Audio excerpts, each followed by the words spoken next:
Our team is focused on creating a device to remove invasive aquatic plants from lakes across America, specifically Eurasian Watermilfoil.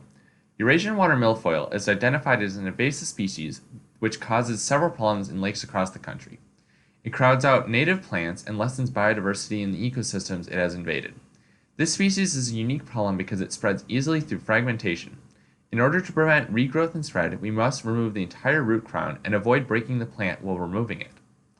The current treatment methods are diver-assisted suction harvesting, or DASH, cutting, and herbicide application. There are several drawbacks to the current methods. DASH targets individual plants, but is very expensive. Herbicide and cutting do not target specific plants and may actually help to spread the invasive plants. Additionally, herbicide removes almost all of the plants in the application area, which creates dead zones that negatively impact the overall ecosystem. The ability to remove plants with greater precision at a lower cost is a major objective of our device. The solution to this problem is a 4-bar linkage that rotates around a post. The post will be attached to a boat and dropped vertically into the substrate. Tines are dragged through the substrate, breaking the root crown and releasing the Eurasian Watermilfoil from the substrate. To help visualize the motion of the tines, here is a short animation. As can be seen in the animation, changing the angle of the 4-bar linkage moves the tines linearly towards and away from the central post. Moving the tines linearly through the substrate will break the roots of the plant. The 4-bar linkage can be rotated 360 degrees around the post so that the device can cover a 2-meter squared area of lakebed per post drop. When the area has been cleared of invasive plants, the tines are lifted from the substrate and the boat moves to the next target location. When 200 newtons of force are applied to the tines, as is necessary to move the tines linearly through the substrate, finite element analysis shows that the 4-bar linkage, made of polycarbonate, experiences 3.5 centimeters of deflection.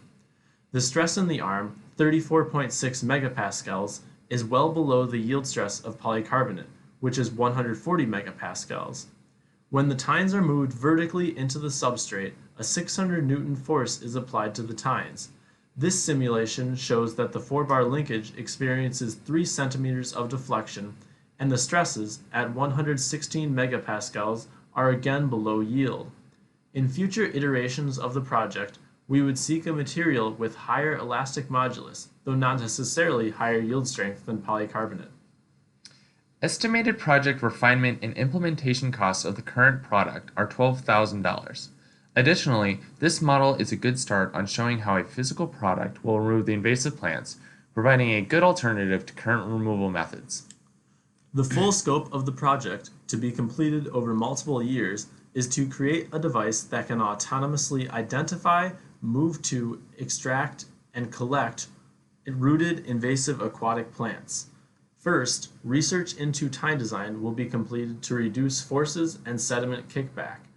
A vision device and collection device will also be added. In the years after, vision software will be implemented to automatically identify the target plants.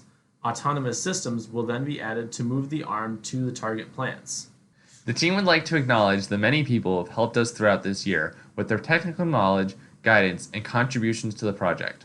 We are particularly appreciative of our customers, Dr. Guy Meadows and Dr. Dave Roseman.